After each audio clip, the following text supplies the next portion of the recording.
सोचो, एक ऐसा चोर जो दुनिया के सबसे सुरक्षित डायमंड सेंटर को लूटने का प्लान बना रहा हो, लेकिन उसके क्रू में एक पुलिस अफसर भी शामिल हो जाए। क्या बिग निक सच में अपराधी बन चुका है, या वह डॉनी को एक बार फिर धोखा देने वाला है?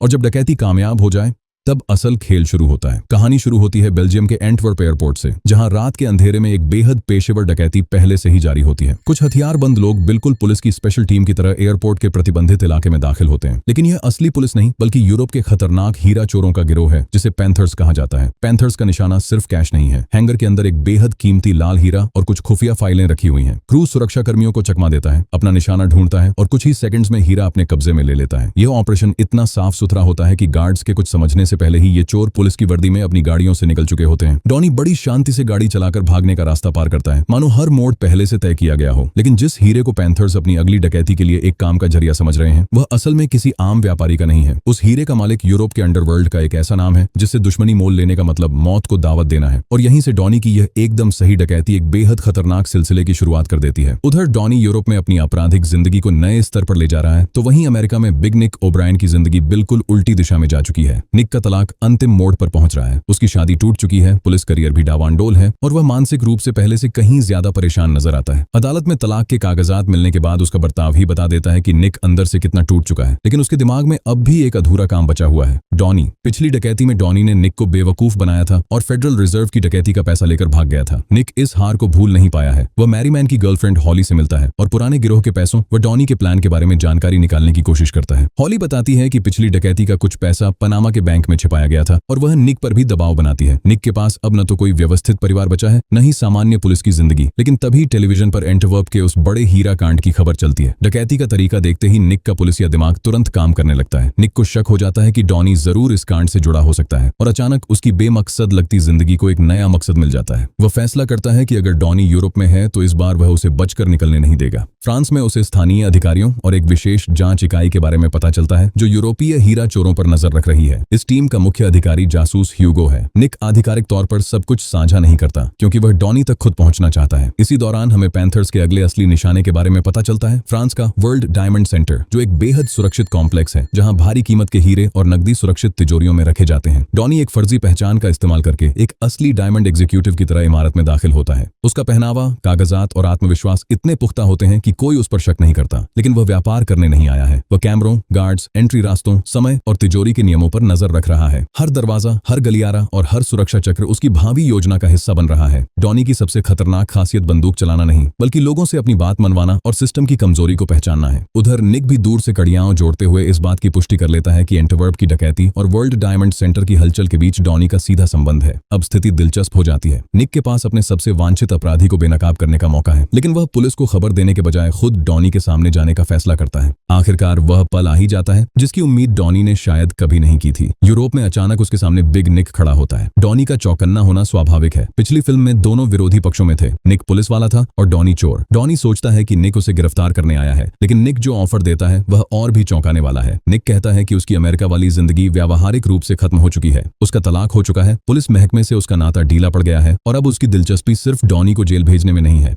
निक को पता है कि पैंथर्स किसी बहुत बड़ी डकैती की तैयारी कर रहे हैं और वह इस डकैती का हिस्सा बनना चाहता है। डॉनी को पहले लगता है कि निक कोई जाल बिछा रहा है। एक पुराना तजुर्बेकार पुलिस वाला अचानक किसी आपराधिक गिरोह में शामिल हो जाए, ये बात गले नहीं उतरती। लेकिन निक पैंथर्स के प्लान के बारे में इतनी जानकारी सामने रख देता है कि डॉनी उसे आसानी से नजरअंदाज भी नहीं कर सकता। निक अपने पुलिसिया तजुर्बे को एक सौदेबाज मोहरे की तरह इस्तेमाल करता है। वह समझाता है कि पुलिस का ढांचा, उनकी प्रतिक्रिया देने का तरीका और सुरक्षा से जुड़ी सोच वह आम चोरों से बेहतर समझता है। अगर यह गिरोह उस नामुमकिन सी दिखने वाली तिजोरी पर धावा बोलना चाहता है तो एक तजुर्बेकार पुलिस वाला उनके लिए बहुत मददगार साबित हो सकता है। डॉनी फिर भी उस पर भरोसा नहीं करता, लेकिन एक बात साफ है, निक पीछे हटने वाला नहीं है। डॉनी उसे पैंथर्स तक ले जाने के लिए मजबूर हो जाता है। अब शिकारी और शिकार पहली बार एक ही मेज पर बैठने वाले हैं। डॉनी निक को पैंथर्स के पास ले जाता है, लेकिन यहाँ उसका स्वागत कोई दोस्ताना अंदाज में नहीं होता। गिरोह की लीडर जोवाना है, बेहद शांत, समझदार और अत्यधिक सावधान रहने वाली औरत। उसके साथ स्लावको, ड्रैगन, मार्को, वुक और दूसरे तजुर्बेकार सदस्य मौजूद हैं। इन सभी के लिए निक सुरक्षा का सबसे बड़ा खतरा है, क्योंकि वह जिंदगी भर पुलिस अफसर रहा है। डॉनी समझाता है कि निक वर्ल्ड डायमंड सेंटर के ऑपरेशन में काम आ सकता है। निक को यह साबित साबित करना पड़ता है कि वह सिर्फ डॉनी का पुराना दुश्मन नहीं बल्कि इस मिशन के लिए एक बड़ा हथियार भी है। फिर यह गिरोह अपने निशाने के बारे में विस्तार से बताता है। वर्ल्ड डायमंड सेंटर कोई आम बैंक नहीं है। सुरक्षा कैमरों की कई परतें, गार्ड्स, समय पर लॉक होने वाले सिस्टम, सुरक्षित गलियारे और बेहद सुरक्षित तिजोरी इस डकैती को लगभग नामुमकिन बना देते हैं। लेकिन पैंथर्स के पास अंदर का एक जरिया है, चावा, जो तिजोरी के मैनेजर की पत्नी है। चावा की पहुंच और उसका रोजमर्रा का आना जाना गिरोह को इमारत के अंदर वैध तरीके से हलचल करने का मौका दे सकता है। डॉनी ने उस चोरी किए हुए लाल हीरे को भी योजना का हिस्सा बना लिया है। उसके जरिए वह बड़े स्तर के लेन देन का एक झूठा ड्रामा तैयार कर रहा है। निक पूरा प्लान सुनते ही उसकी कमजोरियों पर उंगली उठाता है और पुलिस की कार्रवाई के नजरिए से सवाल खड़े करता है। धीरे धीरे गिरोह को एहसास होता है कि उसका तजुर्बा सचमुच काम का साबित हो सकता है, लेकिन भरोसा अब भी नाम मात्र का ही है। निक को साफ चेतावनी मिलती है, अगर उसने जरा सी भी गद्दारी की तो उसका पुलिस वाला बैज भी उसकी जान नहीं बचा पाएगा। निक फिर भी यह शर्त मान लेता है। अब वह आधिकारिक तौर पर अपराधियों के इस मिशन में शामिल हो चुका है, लेकिन सवाल यह है कि क्या वह सच में अपराधी बन गया है या फिर सबको अपनी उंगलियों पर नचा रहा है।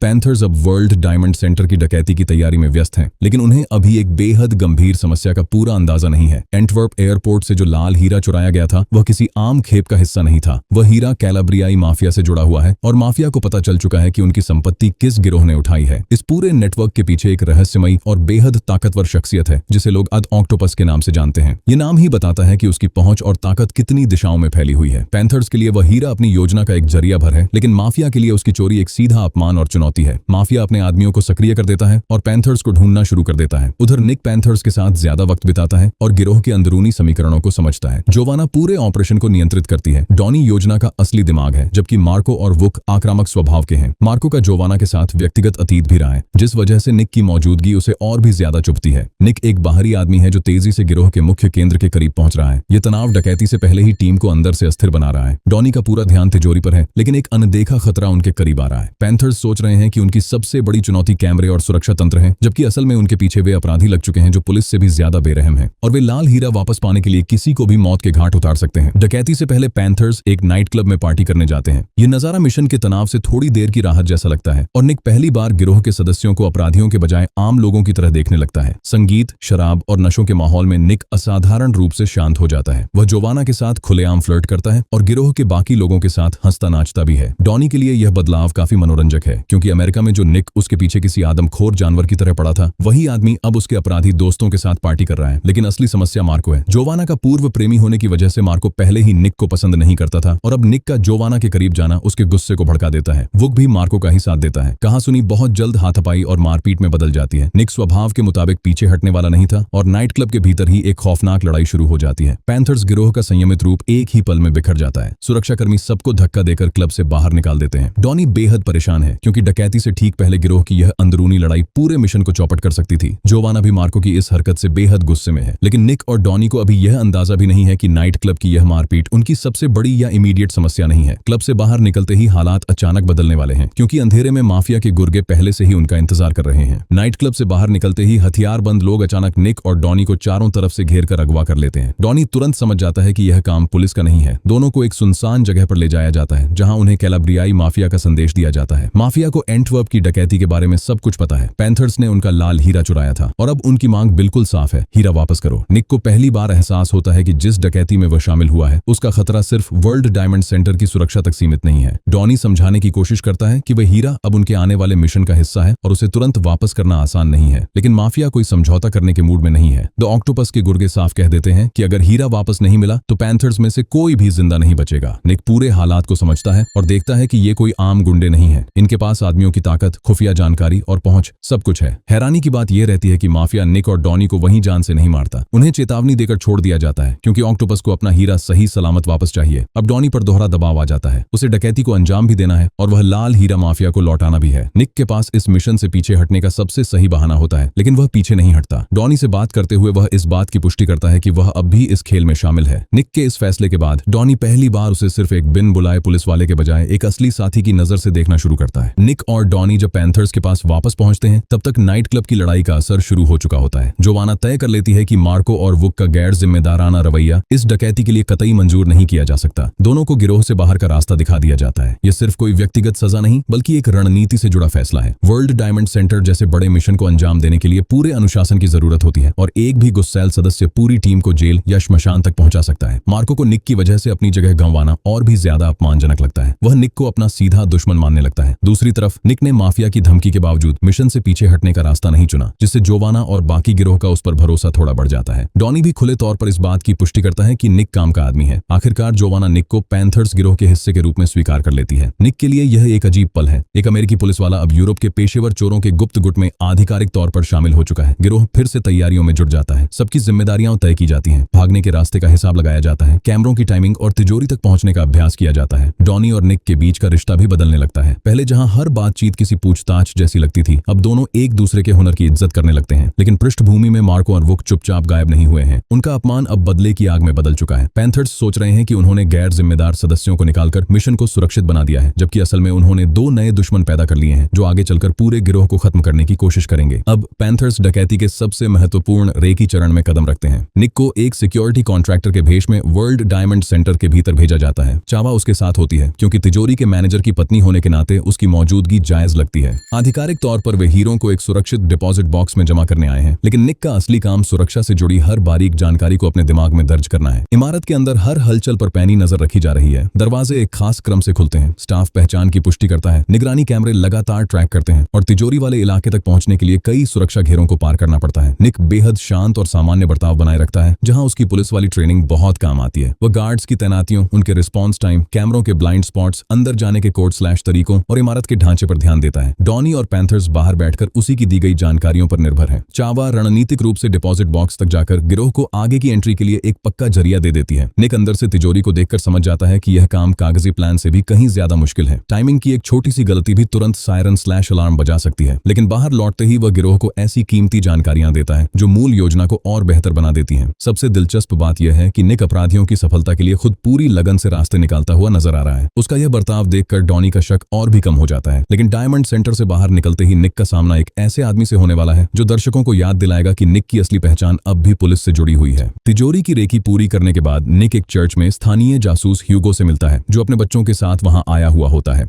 ऊपर से देखने पर यह मुलाकात एकदम सामान्य लग सकती है, लेकिन फिल्म जानबूझकर दर्शकों को असमंजस में रखती है। ह्यूगो जानता है कि निक अमेरिका के कानून प्रवर्तन से जुड़ा रहा है और पैंथर्स गिरोह इस वक्त जांच के घेरे में है। निक क्या जानकारी साझा करता है और उसका असली मकसद क्या है, फिल्म इस मोड पर साफ तौर पर बेनकाब नहीं करती। इसी वजह से सस्पेंस दोगुना हो जाता है। क्या निक सचमुच डॉनी के साथ मिलकर अपराधी बन चुका है या वह अब भी पुलिस का गुप्त ऑपरेशन चला रहा है? निक चर्च से निकलकर पैंथर्स के पास वापस लौटता है और डकैती की अंतिम तैयारियां शुरू हो जाती हैं। गिरोह अपनी भूमिकाएं बांट लेता है। जोवाना और ड्रैगन निगरानी कैमरों और संचार तंत्र को संभालेंगे, जबकि निक, डॉनी और स्लाव को सीधे तौर पर इमारत के अंदर घुसने वाली मुख्य टीम का हिस्सा होंगे। हथियारों और उपकरणों का परीक्षण किया जाता है, टाइमिंग को मिलाया जाता है और हर सदस्य को सही रास्ता याद कराया जाता है। डॉनी बार बार इस बात पर जोर देता है कि सुरक्षा तंत्र को ताकत के बल पर नहीं तोड़ा जा सकता। उन्हें सिस्टम को कुछ देर के लिए यह यकीन दिलाना होगा कि सब कुछ सामान्य है। निक अपने पुलिसिया तजुर्बे की मदद से भागने के अंतिम विकल्पों पर चर्चा करता है। अब सभी व्यक्तिगत मनमुटाव कुछ देर के लिए किनारे कर दिए गए हैं। हर सदस्य जानता है कि अगले कुछ घंटों में या तो वे यूरोप की सबसे बड़ी हीरा डकैतियों में से एक को कामयाबी से अंजाम देंगे या फिर उस कड़ी सुरक्षा वाली इमारत के भीतर हमेशा के लिए फंस जाएंगे। रात ढलती है, सामान तैयार है और गिरोह आखिरकार कदम आगे बढ़ा देता है। अब योजना बनाने का वक्त खत्म हुआ, ऑपरेशन शुरू होने वाला है। डकैती का वक्त आ चुका है। पैंथर्स अपनी अपनी जगह संभाल लेते हैं और पूरा ऑपरेशन सटीक योजना के साथ शुरू होता है। जोवाना दूर बैठकर निगरानी कैमरों और संचार तंत्र को नियंत्रित करती है, जहां वह कैमरों के जरिए हर गार्ड और कर्मचारी की हलचल को टीम की टाइमिंग से मिला रही होती है। निक, डॉनी और स्लाव को इमारत के भीतर दाखिला लेते हैं। यहाँ गोलीबारी या धमाकों की कोई गुंजाइश नहीं है, क्योंकि एक छोटी सी गलती भी पूरे डायमंड सेंटर को तुरंत लॉकडाउन में डाल सकती है। गिरोह सुरक्षा चक्र के छोटे छोटे गैप्स का फायदा उठाता है। एक दरवाजा पार होता है, फिर इंतजार, गार्ड मुड़ता है, फिर अगला कदम। कैमरों के कोण और टाइमिंग को ठीक योजना के मुताबिक मात दी जाती है। डॉनी असाधारण रूप से शांत रहता है और किसी भी खतरे वाले पल में टीम को वहीं थम जाने का इशारा देता है। धीरे धीरे पैंथर्स प्रतिबंधित क्षेत्र के अंदर पहुंच जाते हैं। अब गार्ड से भी ज्यादा खतरनाक यहाँ का स्वचालित सुरक्षा तंत्र है। जोवाना मॉनिटर्स पर हर बदलाव पर नजर रखती है। निक गार्ड्स के व्यवहार का अंदाजा लगाता है और स्लाव को एक्सेस मैकेनिज्म को संभालता है। टीम कैमरों की हलचल के साथ रुकती और आगे बढ़ती हुई आखिरकार सेफ डिपॉजिट और मुख्य तिजोरी के दरवाजे के करीब पहुंच जाती है। अब अगला पड़ाव ताले तोड़कर असली हीरो तक पहुंचना है। अब पैंथर्स उस जगह पहुंच चुके हैं जिसके लिए यह पूरा ऑपरेशन प्लान किया गया था। सेफ डिपॉजिट और तिजोरी वाले इलाके में डॉनी और स्लाव को खास औजारों की मदद से ताले खोलना शुरू करते हैं, जबकि निक आसपास के माहौल और टाइमिंग पर नजर रखता है। बाहर जोवाना पर हर एक सेकंड का भारी दबाव है, क्योंकि कर्मचारियों की आम आवाजाही का वक्त जल्द ही उनकी इस कामयाबी की खिड़की को बंद करने वाला है। एक के बाद एक लॉकर खुलते हैं और अंदर से हीरे, जेवरात और बेहद कीमती जायदाद सामने आने लगती है। पैंथर्स लालच में आकर बेमतलब की चीजें नहीं बटोरते। उनके पास तरजीह की एक लिस्ट है और वे कम से कम वजन के साथ ज्यादा से ज्यादा कीमत का सामान ही उठाना चाहते हैं। सबसे अहम मकसद वह लाल हीरा भी है, जिसकी वजह से माफिया उनके पीछे पड़ा हुआ है। डॉनी जानता है कि अगर वह हीरा वापस न मिला तो इस सफल डकैती के बाद भी गिरोह सुरक्षित नहीं रहेगा। आखिरकार मकसद की चीजें उनके बैग्स में पहुंच जाती हैं। कुछ पलों के लिए यह नामुमकिन सी दिखने वाली योजना पूरी तरह सफल लगने लगती है। निक भी हैरान होकर देखता है कि गिरोह ने इस अभेद्य सुरक्षा तंत्र को चुपचाप पछाड़ दिया है। लेकिन डॉनी याद दिलाता है, डकैती तब पूरी होती है जब चोर माल के साथ सही सलामत गायब हो जाए। अब बाहर निकलने की घड़ी चालू हो चुकी है। बैग भारी है, वक्त कम है और इमारत की रोजमर्रा की हलचल में बदलाव आ रहे हैं। टीम तय किए गए भागने के रास्ते की तरफ बढ़ती है। उनका रास्ता ऊपरी ढांचे से होती हुई बगल की इमारत तक जाता है, जहां धातु के एक पुल का इस्तेमाल होना है। लेकिन ठीक इसी जगह ऑपरेशन की पहली सबसे बड़ी शारीरिक चूक होने वाली है। माल सुरक्षित करने के बाद पैंथर्स छत से भागने की अपनी तय योजना पर काम शुरू करते हैं। डॉनी और स्लावको पहले ही बगल की इमारत की तरफ पार कर जाते हैं। लेकिन जब निक की बारी आती है तो वह लोहे का ढांचा जो टीम को इस दूरी को पार करने में मदद कर रहा था, अचानक टूट जाता है। एक सेकंड पहले तक बिल्कुल सही चल रहा ये ऑपरेशन अचानक बिगड़ जाता है। अब निक गलत तरफ अकेला फंस चुका है। डॉनी उसकी तरफ देखकर तुरंत समझ जाता है कि वापस जाना पूरी टीम को मुसीबत में डाल सकता है। निक उन्हें आगे बढ़ने को कहता है और खुद बाहर निकलने का कोई दूसरा रास्ता ढूंढने की कोशिश करता है। ये पल निक के लिए असली परीक्षा है। अब उसके पास न तो कोई पुलिस का बैकअप है और न ही पैंथर्स का कोई सदस्य उसके साथ है। नीचे सुरक्षा कर्मियों की हलचल शुरू हो रही है और इमारत का स्टाफ डकैती का पता लगाने के बेहद करीब है।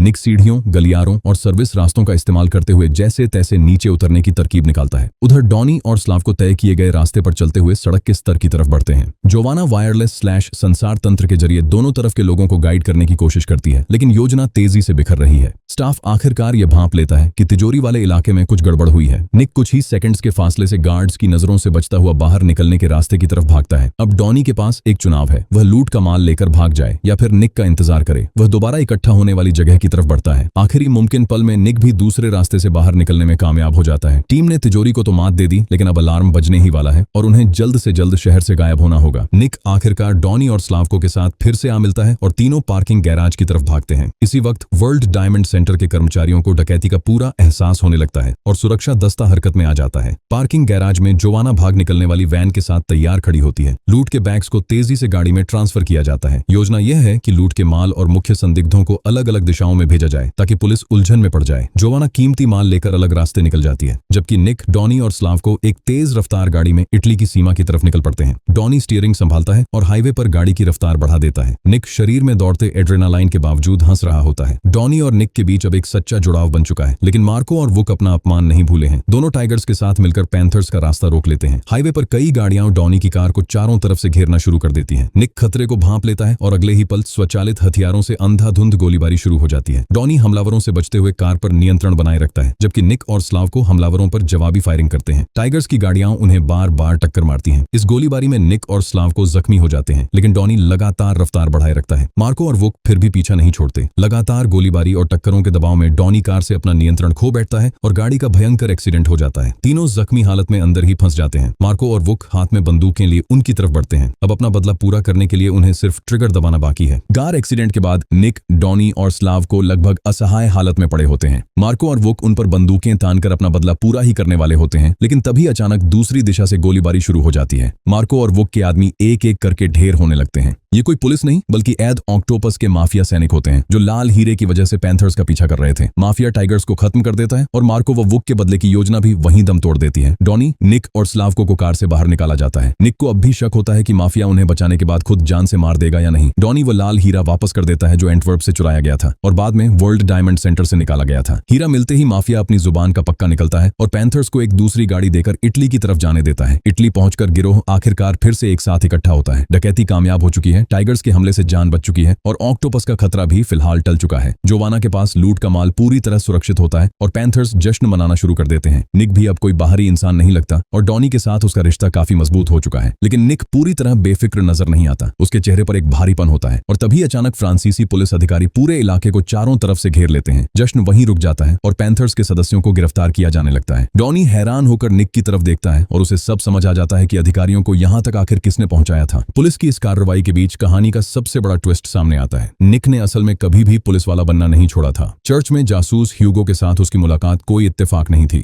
निक ने ही अधिकारियों को पैंथर्स और इस पूरे ऑपरेशन की गुप्त जानकारियां दी थीं ताकि डकैती पूरी होने के बाद पुलिस उन तक पहुंच सके। यानी निक ने पैंथर्स के साथ मिलकर डकैती को अंजाम भी दिया और फिर उन्हें गिरफ्तार भी करवा दिया। डॉनी के लिए यह धोखा बेहद दर्दनाक होता है क्योंकि हाईवे पर हुए हमले, माफिया द्वारा अपहरण और तिजोरी की डकैती के दौरान दोनों के बीच एक सच्चा भरोसा कायम हो चुका था। डॉनी सचमुच यह मानने लगा था कि निक अब उनकी तरफ आ चुका है, लेकिन पैंथर्स को हथकड़ियां पहनाकर ले जाते वक्त निक के चेहरे पर भी एक पछतावा और असमंजस साफ नजर आता है। कुछ समय बाद निक जेल में डॉनी से मिलने आता है। वह कबूल करता है कि उसने ही पैंथर्स को पुलिस के हवाले किया, लेकिन मिशन के दौरान उनके बीच जो दोस्ती बनी थी वह झूठी नहीं थी। निक कहता है कि बाघ कभी अपनी धारियां नहीं बदल सकता। डॉनी जन्म से चोर है और निक आखिरकार एक पुलिस वाला ही है। वहां से जाने से पहले निक डॉनी को एक अजीब सी हिदायत देता है, जब तुम्हें जेल ले जाया जाए तो गाड़ी में पीछे बाईं तरफ बैठना। डॉनी को इस बात का मतलब समझ नहीं आता। कैदियों के तबादले के दौरान डॉनी ठीक वही सीट चुनता है। थोड़ी ही देर में हथियारों से लैस कुछ पेशेवर हमलावर पुलिस के काफिले पर हमला बोल देते हैं। हेलीकॉप्टर और आधुनिक हथियारों से लैस हमलावर सुरक्षा कर्मियों को पछाड़ देते हैं। वे डॉनी को गाड़ी से बाहर निकालते हैं और वही शब्द दोहराते हैं, बैक लेफ्ट। बाद में खुलासा होता है कि इस बचाव के पीछे अडोंक्टोपस और कैलाब्रियाई माफिया का हाथ है। डॉनी के हुनर से प्रभावित होकर वे उसे अपने गैंग में शामिल करना चाहते हैं। डॉनी बेफिक्र होकर उनके साथ बैठता है और चेहरे पर मुस्कान लाकर बस इतना पूछता है, अगला काम क्या है। ऐसी ही इंटरेस्टिंग वीडियोस के लिए हमारे चैनल को सब्सक्राइब करें और बेल आइकॉन को प्रेस करें।